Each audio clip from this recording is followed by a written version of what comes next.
श्री गुरुदेव दत्त. महाशिवरात्रीच्या दिवशी सूर्योदयाच्या पूर्वी उठून आंघोळ करून आपल्या घरातील देवी देवतांची पूजा करणे. घरामध्ये शिवलिंग असेल तर निश्चितपणे शिवलिंगाची पूजा करणे. विविध करून झाल्यानंतर दिवसाची सुरुवात तुमची घरातील देवतांची पूजा झाली पाहिजे आणि नंतर शिवालयामध्ये जाऊन करणे हे महत्त्वाचे आहे.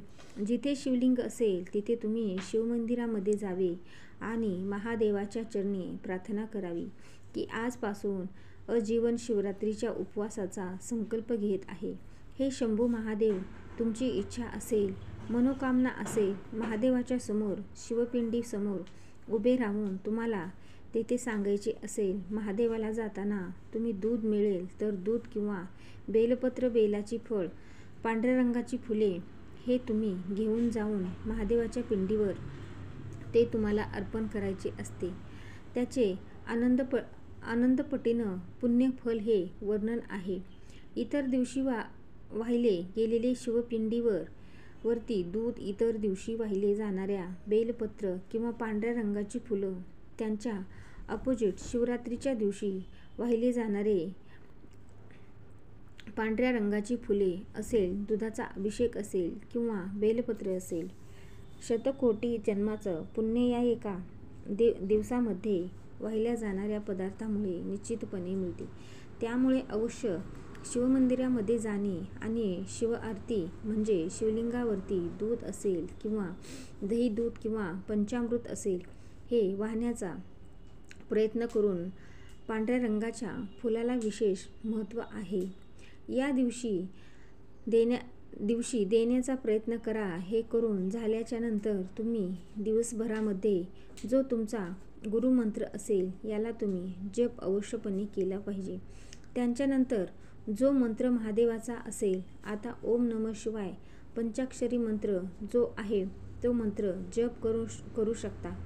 याच्यामध्ये तुम्ही नमः शिवाय किंवा शिवाय नमः शिवाय मंत्र या जप करू शकता.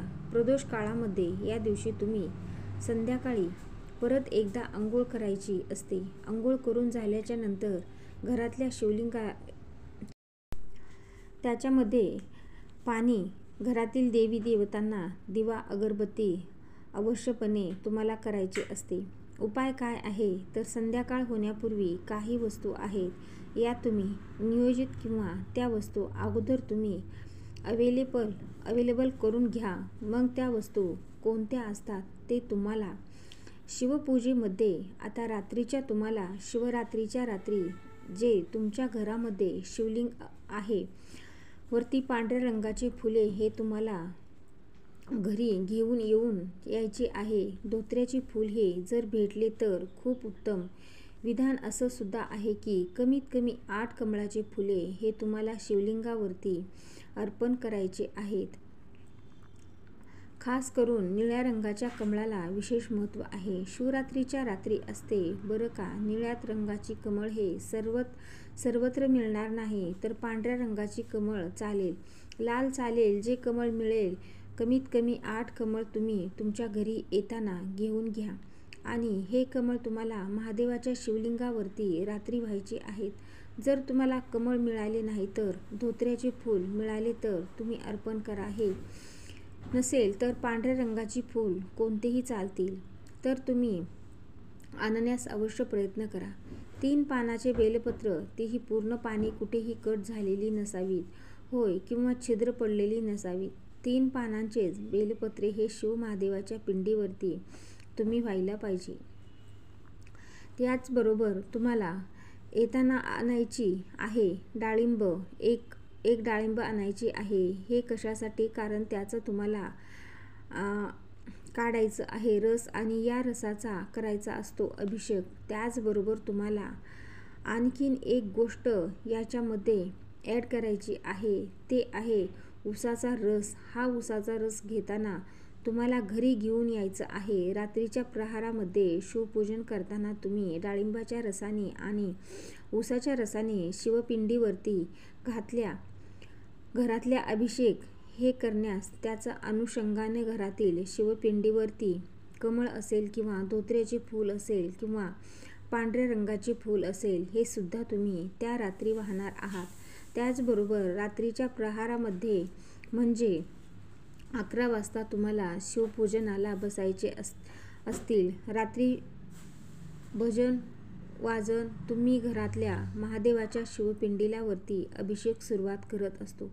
आता अभिषेक कसे करायचे? अभिषेक तुम्ही दूध घेऊन करू शकता, पाण्याने करू शकता. अभिषेक करताना तुम्ही रुद्रपाठ हा तुमच्या यूट्यूबवरती जरी लावून ठेवला तरी चालते. म्हणजे यूट्यूबवरती रुद्रपाठ लावा. जर तुम्हाला येत असेल तर स्वतः करा. अभिषेक करताना रुद्रपाठ करणे हे महत्त्वाचे आहे. तर पूर्वी तुम्हाला करायचे आहे संकल्प. हातावरती पाणी घेऊन शंभूला महादेवाला सांगा की आज मी रात्री पठण करणे, अभिषेक करणे शिवमहादेवाच्या पिंडीवरती करणार आहे. आणि आता यथाशक्ती जे काही मला सामग्री उपलब्ध आहे त्या अनुषंगाने त्याच्यामध्ये डाळिंबाचा रस असेल, उसाचा रस असेल, तीळसुद्धा थोडे घेण्याचा प्रयत्न तुम्हाला करायचा आहे. आणि पांढरे फूलसुद्धा अर्पण करायचे आहेत. तुमच्या मनामध्ये ज्या इच्छा आकांक्षा आहेत ते सांगून तुम्ही हा अभिषेक करा.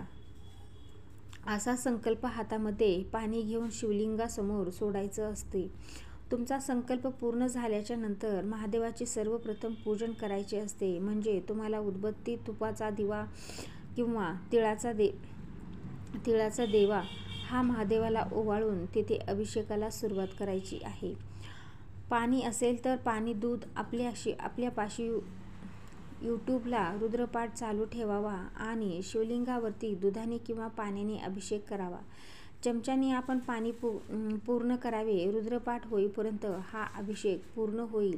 नंतर महादेवाचे शिवलिंग स्वच्छ कपड्याने पुसून झाल्यानंतर त्या शिवलिंगावरती तीळ अक्षत अर्पण जशी शिवमूठ वाहतो तशी व्हायची आहे. शिवलिंगावर त्रिपुंड चंदन लावायचे आहे. तर हे घरातील शिवलिंग पाशी रात्री करायचे आहे.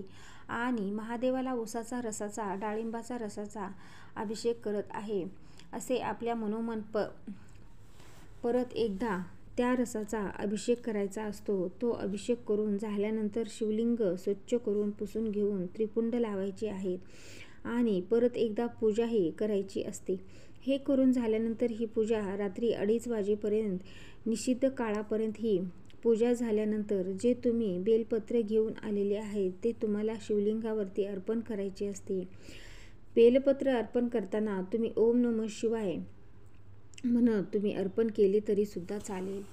तुम्ही जी 8 कमळं आणलेली आहेत किंवा पांढरे फूल असेल किंवा धोत्र्याचे फूल असतील, जप करत अर्पण करायचे. या उपायामुळे कोणतेही तुमची इच्छा आकांक्षा असेल ते शिवशंभो महादेव या रात्री निश्चितपणे पूर्ण करतील. त्याचबरोबर ज्या साधकाला रुद्राक्ष धारण करायचा आहे अशा साधकाने या रात्री रुद्राक्ष अवश्यपणे धारण करावे. ज्या साधकाने ऑलरेडी रुद्राक्ष धारण केलेले आहे त्या साधकाने महादेवाच्या शिवलिंगावर जेव्हा तुम्ही अभिषेक करत असाल त्याचवेळी तुमच्या गळ्यातील रुद्राक्ष महादेवाच्या पिंडी शेजारी ठेवून त्याच्यावरती सुद्धा तुम्ही अभिषेक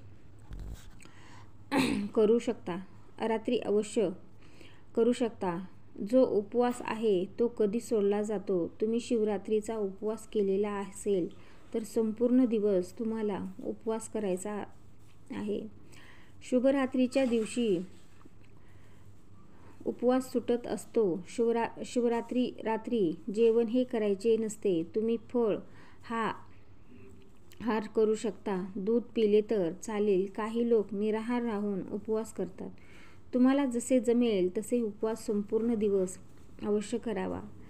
तुम्ही या रात्री अभिषेक करून झाला की सर्व गोष्टी करून झाल्याच्या नंतर तुमच्याकडे ग्रामदेवता म्हणजे तुमच्या गावामध्ये तुमच्या जवळच्या भागामध्ये असेल तर तेथे रात्रभर जागरण करण्यास सुद्धा प्रयत्न आणि केला जातो.